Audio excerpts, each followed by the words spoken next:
Assalamualaikum para jumpa lagi dengan Pak Ciatar ya di channelnya Pak Ciatar. Kali ini kita jalan-jalan di Kabupaten Purwakarta, yaitu di Waduk Insinyur Haji Juanda atau yang lebih terkenal dengan Waduk Jatiluhur. Namun sebelumnya ya, buat para yang belum subscribe channel Pak Ci, silahkan di subscribe ya agar Pak Ci lebih semangat lagi membuat video-video yang bermanfaat.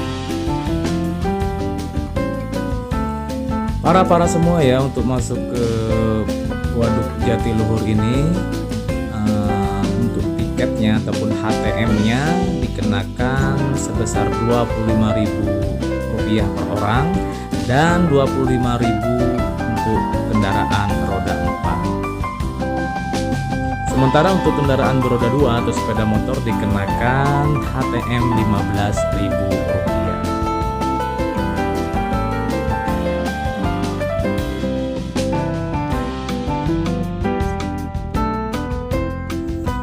Para semua ya, Waduk Jatiluhur ini adalah waduk terbesar di Indonesia dan juga terbesar di Asia Tenggara.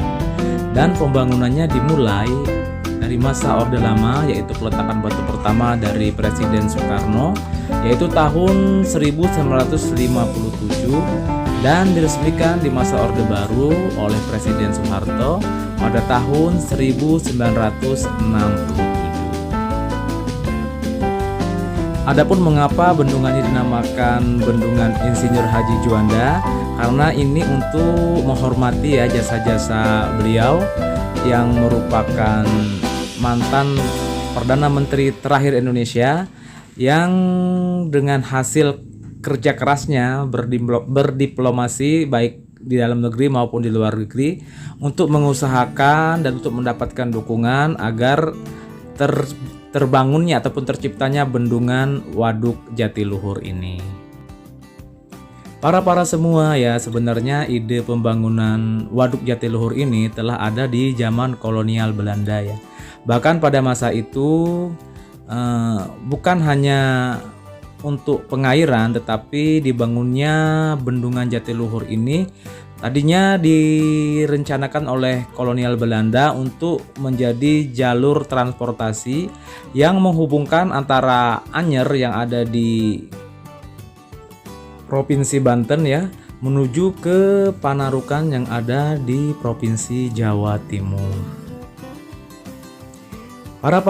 Setelah Indonesia merdeka, akhirnya presiden pertama kita ya, yaitu Insinyur Soekarno, menggandeng kontraktor asal Perancis untuk mewujudkan bendungan Jatiluhur ini. Para semua ya, pada saat pembangunan bendungan Jatiluhur ini dulu itu sangat berat perjuangan bagi bangsa kita ya, karena pada saat itu negara kita baru awal kemerdekaan dan juga sering menghadapi rongrongan ideologis ya, dengan adanya beberapa pemberontakan di negeri kita yang juga sangat menyita perhatian bangsa kita ya. Salah satunya yaitu pemberontakan G30 SPKI.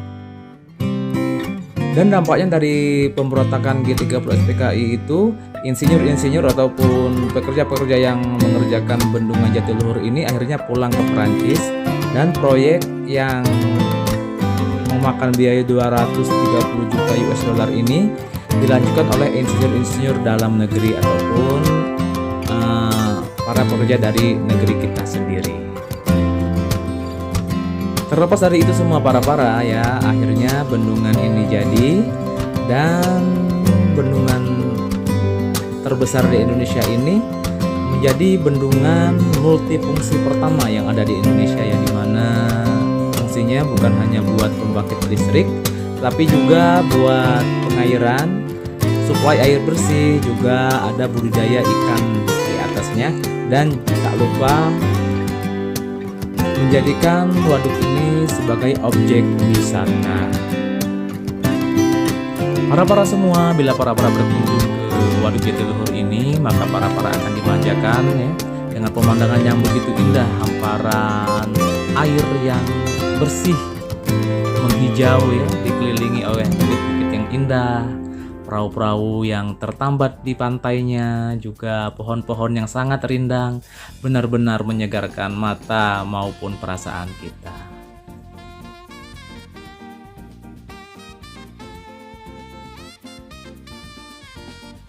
Para semua di sini juga fasilitasnya lengkap ya, musola maupun warung-warung semuanya tersedia dan lengkap di sini, hingga para tidak usah khawatir bila para tidak membawa bekal. Di sini semuanya tersedia.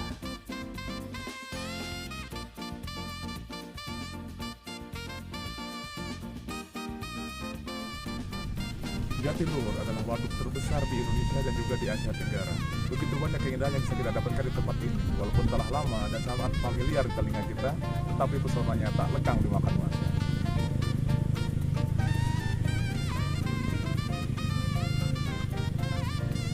Tapi para ya, walaupun bendungan Jatiluhur ini airnya sangat bersih dengan hamparan hijaunya ya, tetapi bendungan ini tidak direkomendasikan untuk para berenang di tempat ini ya, karena pada saat pembangunan Waduk Jatiluhur ini ya, ini menenggelamkan puluhan desa beserta tanaman-tanamannya. Jadi di dasar Waduk Jatiluhur ini banyak sekali sisa-sisa pohon di masa lalu ataupun tumbuhan-tumbuhan di masa lalu yang tidak ditebang dulu tapi langsung ditenggelamkan, dan itu sangat berbahaya buat para bila berenang di tempat ini ya, karena bisa saja tersangkut ataupun terhimpit ataupun melukai atau mencederai para yang berenang di tempat ini.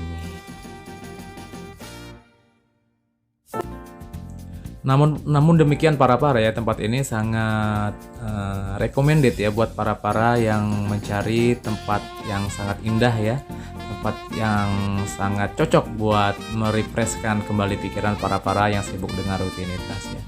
Karena sejuknya alam di sekitar Waduk Jatiluhur ini benar-benar bisa menyegarkan pikiran para setelah sekian lama jenuh dengan pekerjaan.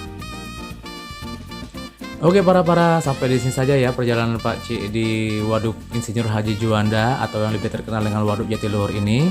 Mudah-mudahan bermanfaat buat para hingga membuat para berniat untuk mengunjungi Waduk Jatiluhur ini. Dan buat yang udah mengunjungi untuk datang kembali ke tempat ini. Sampai di sini Pak Ci mohon pamit. Semoga kita ketemu di tempat-tempat berikutnya. Bye-bye.